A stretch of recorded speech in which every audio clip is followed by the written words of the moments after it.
ಪಾವಗಡ ಪಟ್ಟಣದ ಆಶ್ರಯ ಬಡಾವಣೆಯಲ್ಲಿ ತುಂಗಭದ್ರಾ ಕುಡಿಯುವ ನೀರು ಟ್ಯಾಂಕಿಂದ ತುಂಬಿ ಚರಂಡಿಗೆ ಪೋಲಾಗುವುದನ್ನು ಪಾವಗಡ ಪೊಲೀಸರಿಗೆ ಪ್ರಕಟಿಸಲಾಗಿತ್ತು. ಈ ಬಗ್ಗೆ ಎಚ್ಚೆತ್ತ ಪಾವಗಡ ಪುರಸಭಾ ಮುಖ್ಯಾಧಿಕಾರಿ ಜಾಫರ್ ಶರೀಫ್ ಅವರು ತಕ್ಷಣ ಸ್ಥಳಕ್ಕೆ ತೆರಳಿ ಒಂದು ಪೋಲಾಗುವುದ ನೀರನ್ನು ನಿಲ್ಲಿಸಿದ್ದಾರೆ. ಸಿಬ್ಬಂದಿಗೆ ನೋಟಿಸನ್ನು ಜಾರಿ ಮಾಡಿದ್ದಾರೆ. ಬನ್ನಿ ಹಾಗಾದರೆ ಈ ಬಗ್ಗೆ ಅವರು ಏನು ಹೇಳ್ತಾರೆ ಅನ್ನೋದನ್ನು ನಾವೀಗ ಕೇಳೋಣ.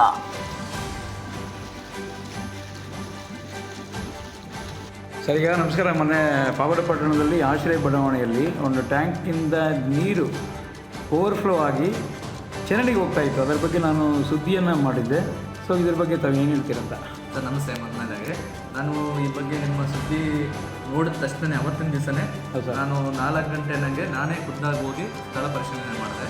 ಸ್ಥಳ ಪರಿಶೀಲನೆ ಮಾಡಿದಾಗ ನನಗೆ ಕಂಡು ಬಂದಿದ್ದಲ್ಲಿ ನ್ಯೂನ್ಯತೆಗಳು ಏನಂತಂದರೆ, ಅರ್ಬನ್ ವಾಟರ್ ಸಪ್ಲೈ ಅವರಿಗೆ ನಾವು ಅದನ್ನು ಓವರ್ ಟ್ಯಾಂಕನ್ನು ಹ್ಯಾಂಡ್ ಓವರ್ ಮಾಡಿ, ಓಕೆ, ಗ್ರಾಮೀಣ ಕುಡಿಯುವ ನೀರು ನಗರ ಕುಡಿಯುವ ನೀರು ಯೋಜನೆ ಅವರಿಗೆ ನಾವು urban water supply, Karnataka urban water supply ಅವರಿಗೆ ನಾವು ಆ ಒಂದು ಓವರ್ ಟ್ಯಾಂಕನ್ನು ಹ್ಯಾಂಡ್ ಓವರ್ ಮಾಡಿದ್ವಿ. ಅವರು ಸರಿಯಾಗಿ ನಿರ್ವಹಣೆ ಮಾಡದೆ ಈ ರೀತಿ ಒಂದು ನ್ಯೂನ್ಯತೆ ಆಗಿದೆ. ನಾನು ಖುದ್ದು ಪರಿಶೀಲನೆ ಮಾಡಿ ಅದಕ್ಕೊಂದು ಈಗ ಅವರಿಗೆ ಒಂದು ನಿರ್ದೇಶನ ನೀಡಿದ್ದೀನಿ. ಯಾವುದೇ ಕಾರಣಕ್ಕೆ ನೀರು ಪೋಲಾಗಬಾರ್ದು. ಒಂದು ವಾಲ್ ಇದೆ ಒಳಗಡೆನೆ, ಆ ವಾಲ್ ತಿರುಗಿದ್ರೆ ಈ ಕಡೆ ಒಂದು ವಿನಾಯಕ ನಗರಕ್ಕೆ ಹೋಗುತ್ತೆ, ಇನ್ನೊಂದು ಈ ಕಡೆ ಶ್ರೀನಿವಾಸ ನಗರ ಅಂತ ಬರುತ್ತೆ, ಈ ಕಡೆ ಅಲ್ಲಿಗೆ ಹೋಗುತ್ತೆ.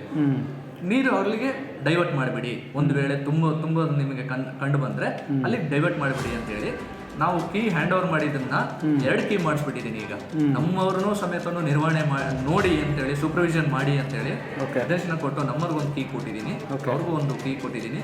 ಇನ್ನು ಮುಂದೆ ಈ ರೀತಿ ಆಗದಂತೆ ಅವ್ರಿಗೆ ಎಚ್ಚರನೂ ವಹಿಸಿದ್ದೀನಿ, ನೋಟಿಸು ನೀಡಿದ್ದೀನಿ.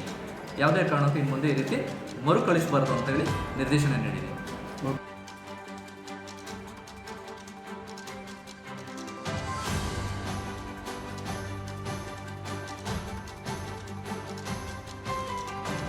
ಅರೆ ಇದೇನಪ್ಪ, ತುಂಗಭದ್ರಾ ಕುಡಿಯುವ ನೀರು ಹೋಗಿ ಚರಂಡಿ ನೀರನ್ನು ತೋರಿಸ್ತಾ ಇದೆಯಾ ಅಂತ ನೀವು ನನ್ನನ್ನು ಪ್ರಶ್ನೆ ಮಾಡ್ಬೋದು.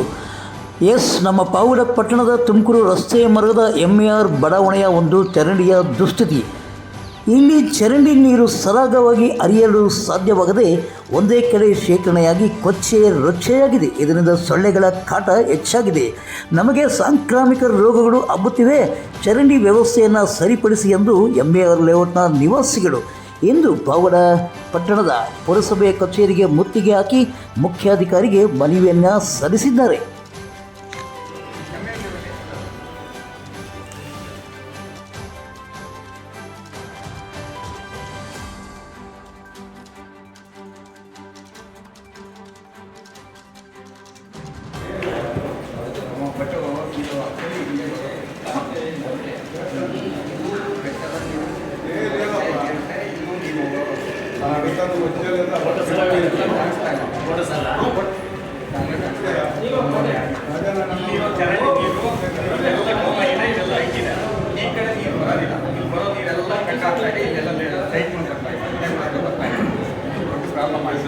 ಇವಾಗ ಆ ಕಡೆ ಜಮೀನವರು ಕಾಂಪೌಂಡ್ ಮಾಡ್ತಾ ಇದ್ದಾರೆ, ಟೋಟಲ್ ಕಾಂಪೌಂಡ್ ಹಾಕ್ತಾರೆ.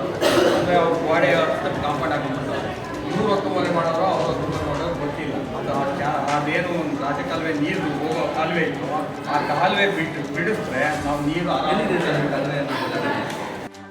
ಇನ್ನು ಈ ಸಮಸ್ಯೆಯ ಬಗ್ಗೆ MAR ಬಡಾವಣೆಯ ನಿವಾಸಿ ಮತ್ತು BJP ಮುಖಂಡರು ಆದಂಥ ರವಿ ಅವರು ಸಮಸ್ಯೆಯನ್ನು ನಿವಾಸಿಗಳೆಲ್ಲ ಪುರಸಭೆಗೆ ಬಂದು ಪುರಸಭಾ ಚೀಫ್ ಆಫೀಸರ್ವರಿಗೆ ಮುಖ್ಯಾಧಿಕಾರಿಗಳಿಗೆ ಒಂದು ಮನವಿ ಪತ್ರವನ್ನು ಸಲ್ಲಿಸ್ತಾ ಇದ್ದೀವಿ. ಕಾರಣ ಇಷ್ಟೇ, MAR ಬಡಾವಣೆಯಲ್ಲಿ ಒಂದು 200-250 ಮನೆಗಳಾಗಿದೆ. ಇಲ್ಲ ಆಲ್ರೆಡಿ ಮನೆಗಳಾಗಿದೆ. ಆಗಿರ್ತಕ್ಕಂಥ ಕೆಲವು ಪುರಸಭೆಯಿಂದ ಚರಂಡಿಗಳು ಆಗಿದೆ. ಆ ಚರಂಡಿ ಆಗಿರ್ತಕ್ಕಂಥ ನೀರು ಹೊರಗಡೆ ಹೋಗ್ತಾ ಇಲ್ಲ, ಅಂದರೆ ಸರಾಗವಾಗಿ ಹೋಗ್ತಾ ಇಲ್ಲ. ಅಲ್ಲಿರೋ ಸೈಟ್ಗಳು ಮನೆಗಳ ಪಾಯಿಗೆ ನೀರು ಬರ್ತಾ ಇದೆ. ಆದ್ದರಿಂದ ಅಲ್ಲಿ ಏನು ಕಾಲುವೆ ಇತ್ತು, ಈ ಬೆಟ್ಟ ಇದೆ, MAR ಲೇಔಟ್ ಪಕ್ಕ ಬೆಟ್ಟ ಇದೆ, ಬೆಟ್ಟದಿಂದ ಬರ್ತಕ್ಕಂಥ ನೀರು ಹೋಗುವಂಥ ಕಾಲುವೆಗಳಿದ್ದವು. ಇವಾಗ ಆ ಕಾಲುವೆಗಳು ಮುಚ್ಚೋಗವೆ. ಯಾರು ಮುಚ್ಚೋಗವ್ರೆ ಅನ್ನೋದು ತನಿಖೆ ಮಾಡಬೇಕು. ಆ ಮುಚ್ಚಿರ್ತಕ್ಕಂಥ ಜಾಗ ಓಪನ್ ಮಾಡಿ ಅಲ್ಲಿ ಚರಂಡಿ ಮಾಡಿದ್ರೆ ಸರಾಗವಾಗಿ ನೀರು ಹೋಗುತ್ತೆ. ಇಲ್ಲ ಅಂದರೆ ಅದು ದೊಡ್ಡ ಸ್ಲಮ್ ಆಗುತ್ತೆ. MAR ಲೇಔಟ್ ಮುಂದಿನ ದಿನಗಳಲ್ಲಿ ನೀರು ಹೋಗೋಕ್ಕೆ ಚಾನ್ಸೇ ಇಲ್ಲ. ಪುರಸಭೆಯವರು ಚರಂಡಿ ಏನು ಕಾಂಟ್ರಾಕ್ಟರ್ಗೆ ಇದು ಆಕ್ಷನ್ ಪ್ಲಾನ್ ಆಗಿ ಕೆಲಸ ಮಾಡ್ತಾರೆ, ಆ ನೀರು ಹೋಗುತ್ತೋ ಹೋಗಲ್ಲ ಅಂತ ನೋಡೋದು ಇಲ್ಲ. ದಯವಿಟ್ಟು ಕೆಲಸ ಮಾಡೋದಕ್ಕಿಂತ ಮುಖ್ಯವಾಗಿ ಅಲ್ಲಿ ಯಾವ ರೀತಿ ನೀರು, ಅಲ್ಲಿ ಬರ್ತಕ್ಕಂಥ ನೀರು ಹೊರಗಡೆ ಹೋಗೋಕ್ಕೆ ಅನುಕೂಲ ಮಾಡಿಕೊಡ್ಬೇಕು. ಅಲ್ಲಿ ಒತ್ತುವರಿ ಆಗಿರ್ತಕ್ಕಂಥ ಜಾಗ ತೆರವುಗೊಳಿಸಬೇಕು. ಯಾರೇ ಒತ್ತುವರಿ ಆಗಿರಲಿ ನಮ್ಗೆ ತೆರವುಗೊಳಿಸಿ MLA ಚರಂಡಿ ನೀರು. ಮನವಿಯನ್ನು ಸ್ವೀಕರಿಸಿ ಪುರಸಭೆಯ ಮುಖ್ಯಾಧಿಕಾರಿ ಜಾಫರ್ ಶರೀಫ್ ಅವರು ಕ್ರಮ ಕೈಗೊಳ್ಳುವುದಾಗಿ ಭರವಸೆಯನ್ನು ನೀಡಿದ್ದಾರೆ. ಚರಂಡಿ ಸಮಸ್ಯೆ ಬಗ್ಗೆ ಒಂದು ಮನವಿ ಪತ್ರನ ಕೊಟ್ಟಿದ್ದೀರಾ, ಯಾವ ರೀತಿ ಆ್ಯಕ್ಷನ್ ತಗೊಳ್ತೀರಾ ಅಂತ ಇದ್ರ ಬಗ್ಗೆ? ಸರ್, ಈ ಬಗ್ಗೆ ಹಿಂದೆನೂ ಸರ್ ನನಗೆ ಫೋನ್ ಮಾಡಿದ್ರಾ? ನಾನು ಸ್ಥಳ ಪರಿಶೀಲನೆ ಮಾಡಿದ್ದೀನಿ. ಆದರೆ ನನಗೆ ಈಗ ಇನ್ನೂ ಒಂದು ಸ್ವಲ್ಪ ಡಾಕ್ಯುಮೆಂಟ್ಸ್ ಅವಶ್ಯಕತೆ ಇದೆ. ನೋಡ್ಬಿಟ್ಟು ಯಾರನ್ನ ಒತ್ತುವರಿ ಮಾಡಿದರೆ ತುರ್ತಾಗಿ ಅವರಿಗೆ ನೋಟಿಸ್ ಕೊಟ್ಟು ಕ್ರಮ ವಹಿಸ್ತೀನಿ. ಇನ್ನು ಈ ವೇಳೆ ಬೊಟ್ಟು ವೆಂಕಟೇಶಪ್ಪ, ಕಾಟರಾಜು, ಶಿಕ್ಷಕರಾದ ರವೀಂದ್ರ, ಸುಬ್ಬರಾಯಪ್ಪ, ಸೋಮು, ಶಂಕರ್, ಕೇಶವರಾಜು ಸೇರಿದಂತೆ ಮತ್ತಿತರ ನಿವಾಸಿಗಳು ಹಾಜರಿದ್ದರು. ಪಾವಗಡ ತಾಲೂಕಿನ ತಾಜಾ ಸುದ್ದಿಗಳಿಗಾಗಿ ನಮ್ಮ ಚಾನಲನ್ನು ಪಾವಗಡ ಪವರ್ ನ್ಯೂಸ್ ಎಂದು ಟೈಪ್ ಮಾಡಿ, ಸಬ್ಸ್ಕ್ರೈಬ್ ಮಾಡಿ, ಜಾಹೀರಾತು ನೀಡಿ ಪ್ರೋತ್ಸಾಹಿಸಿ, ಬೆಂಬಲಿಸಿ, ಲೈಕ್ ಮಾಡಿ, ಶೇರ್ ಮಾಡಿ. ನಾನು ನಿಮ್ಮ ಸತ್ಯ ಲೋಕೇಶ್, ಸಂಪಾದಕರು, ಪಾವಗಡ ಪವರ್ ನ್ಯೂಸ್.